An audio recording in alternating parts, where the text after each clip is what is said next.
ऐसे पूरा दोनों हाथ से मिलाएगा। Hi guys, how are you? I think you are well fine. आज का मेरा टॉपिक है केंद्रक। तो आज हम केंद्रक पर चर्चा करेंगे। केंद्रक होता क्या है, कहाँ पाया जाता है। तो हालांकि क्लास 11 में केंद्रक का कुछ पार्ट है, इसमें हम केंद्रक के बारे में बताने वाले हैं आप सबको। तो आइए समझते हैं केंद्रक है क्या। तो गाइस, केंद्रक जो होता है वो सेल्स में पाया जाने वाला एक ऑर्गेनेल्स होता है, जो प्लांट सेल और एनिमल सेल दोनों में पाया जाता है। प्लांट सेल में जो केंद्रक पाया जाता है उसमें कुछ संरचनाएं डिफरेंट होती हैं, जैसे कि केंद्रक के ऊपर सेंट्रियोल नहीं पाया जाता है, जबकि एनिमल सेल में केंद्रक के ऊपर सेंट्रियोल पाया जाता है। तो इसका एक बेसिक अंतर था। अब अगर बात करें केंद्रक की, तो केंद्रक के सबसे बाहर की ओर परत पाई जाती है, डबल लेयर की परत पाई जाती है, जिसको हम नाम देते हैं न्यूक्लियर इनवेलप और न्यूक्लियर मेम्ब्रेन। यानी केंद्रक का जो बाहरी हिस्सा होता है उसे हम न्यूक्लियर मेम्ब्रेन यानी केंद्रक कला कहते हैं। केंद्रक कला के न्यूक्लियर मेम्ब्रेन में pore like structure, that means छिद्र पाए जाते हैं। क्या पाए जाते हैं? छिद्र। क्या पाए जाते हैं? छिद्र। तो छिद्र पाए जाते हैं, जिसको हम कहते हैं न्यूक्लियोपोर यानी केंद्रक का छिद्र। अब बताते हैं इस छिद्र का क्या वर्क होता है। तो जैसे दरवाजा होता है अंदर बाहर निकलने के लिए ना, दरवाजा और बरामदा एक दूसरे से कनेक्टेड होते हैं। तो बरामदे से अंदर रूम में आने के लिए और रूम से बरामदे में जाने के लिए दरवाजा होता है। सेम वही थिंग करती है। इस पूरे एरिया में सेल होता है। क्या होता है? सेल। और ये क्या होता है? Centre point of the cell, that means कि केंद्र वाला भाग, जहाँ पे केंद्रक पाया जाता है। कहाँ पाया जाता है? केंद्र में, है ना? Yes sir. समझ गए?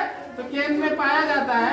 अब जब यहाँ पे केंद्रक पाया जा रहा है तो जाहिर सी बात ये है, ये इसका पड़ोसी हुआ कि नहीं हुआ? हुआ ना?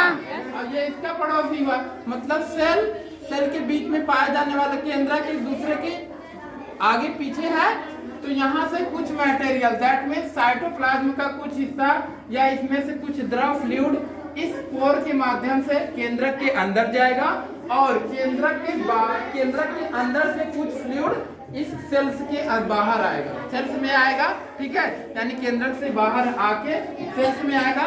तो इसका मतलब हो गया ये मटेरियल्स का आदान प्रदान करने का वर्क करता है। ठीक है, दूसरी बात करते हैं। केंद्रक के बाद आता है हमारा न्यूक्लियोप्लाज्म। क्या आता है? न्यूक्लियोप्लाज्म। जैसे हम लोग पढ़े हैं साइटोप्लाज्म, सेम वैसे होता है न्यूक्लियोप्लाज्म। न्यूक्लियोप्लाज्म यानी न्यूक्लियस यानी केंद्रक के अंदर एक पारदर्शी द्रव की तरह संरचना पाई जाती है, एक पारदर्शी द्रव पाया जाता है, जिसको हम न्यूक्लियोप्लाज्म या केंद्रक द्रव कहते हैं। जो इसके अंदर क्रोमैटिन होते हैं। क्या होते हैं? क्रोमैटिन क्या करता है? इस न्यूक्लियोप्लाज्म के अंदर पूरा जाल जैसी संरचना के तहत रहता है। क्रोमैटिन जो होता है इस पूरे न्यूक्लियोप्लाज्म के अंदर जाल जैसी संरचना में रहता है। इसके बाद अगला बात हम करते हैं राइबोसोम की। किसकी बात करते हैं? राइबोसोम की। तो राइबोसोम जो होता है दो प्रकार का होता है, 80S राइबोसोम और 70S राइबोसोम। तो यहाँ पे बात करते हैं जो यूकैरियोटिक सेल होता है उसमें 80S राइबोसोम पाए जाते हैं, जबकि प्रोकैरियोटिक सेल में 70S राइबोसोम पाए जाते हैं। ठीक, तो राइबोसोम की बात हो गई। अब यहाँ पे राइबोसोम पाया जाता है। यहाँ पे एक आप ये बाहर की संरचना देख रहे हो, कुछ उभरा सा भाग, इसको हम बोलते हैं इंडोप्लाज्मिक रेटिकुलम। क्या बोलते हैं? इंडोप्लाज्मिक। क्या बोलते हैं? इंडोप्लाज्मिक। आवाज नहीं निकल रही है तुम सब। तो इसको बोलते हैं इंडोप्लाज्मिक रेटिकुलम। इंडोप्लाज्मिक रेटिकुलम भी दो तरह का होता है, जो केंद्रक से लगा रहता है। केंद्रक से लगा रहा इंडोप्लाज्मिक रेटिकुलम पर अगर राइबोसोम पाया जाता है तो इसको हम कहते हैं रफ इंडोप्लाज्मिक रेटिकुलम। क्या कहते हैं? Rough endoplasmic reticulum. यदि इस इंडोप्लाज्मिक रेटिकुलम पर राइबोसोम नहीं पाया जाता है तो उसको हम smooth endoplasmic reticulum, that means चिकनी अंतर्द्रव्यी जालिका कहते हैं। अब यहाँ पे बात करते हैं न्यूक्लियोलस की। ये जो चांद जैसा दिख रहा है ना, कैसा दिख रहा है? चांद जैसी संरचना, लेकिन असल में ये चांद नहीं है। इसको हम क्या बोलते हैं? न्यूक्लियोलस बोलते हैं। क्या बोलते हैं? न्यूक्लियोलस। यानी केंद्रक के अंदर कुछ काला सा भाग होता है। कैसा भाग होता है? काला सा भाग होता है, जिसको हम क्या बोलते हैं? न्यूक्लियोलस बोलते हैं। इसके बाद बात करते हैं क्रोमैटिन की। तो क्रोमैटिन क्या होता है? क्रोमैटिन, यही क्रोमैटिन आगे चल के क्या करती है? एक रिबन की तरह संरचना बना लेती है। क्या बना लेती है?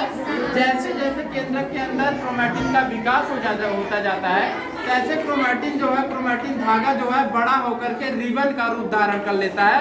अब हम इसको कहते हैं, अब इसको हम क्या कहते हैं? गुणसूत्र यानी क्रोमोजोम कहते हैं। क्या कहते हैं? क्रोमोजोम। और क्रोमोजोम वो चीज होता है जो गाइस क्या करता है? डीएनए को कैरी करता है, और क्रोमोजोम के माध्यम से ही हमारा जो नेक्स्ट जनरेशन में जो लक्षण जाते हैं बच्चों में, पीढ़ी में, जनरेशन में, वो किसके माध्यम से जाता है? क्रोमोजोम के माध्यम से। क्यों? क्योंकि क्रोमोजोम पर जीन पाए जाते हैं और जीन पर होते हैं डीएनए के अणु। डीएनए के खंड जब क्रोमोजोम के होते हैं तो वो नेक्स्ट जनरेशन में जा करके लक्षणों को अपीयर करते हैं। ठीक है, यहाँ पर एक संरचना आती है न्यूक्लियर मेम्ब्रेन की। तो ये इसके बारे में हमने चर्चा कर दिया। राइबोसोम हो गया, न्यूक्लियोप्लाज्म हो गया, न्यूक्लियोलस हो गया, एंडोप्लाज्मिक रेटिकुलम हो गया, क्रोमैटिन हो गया। और यहाँ पे all over the discussion are finish now, and this video is helpful for all classes of the student, so you can read it again and again, and you can watch this kind of video, such kind of video, and you subscribe to my channel Bekisman. Thank you.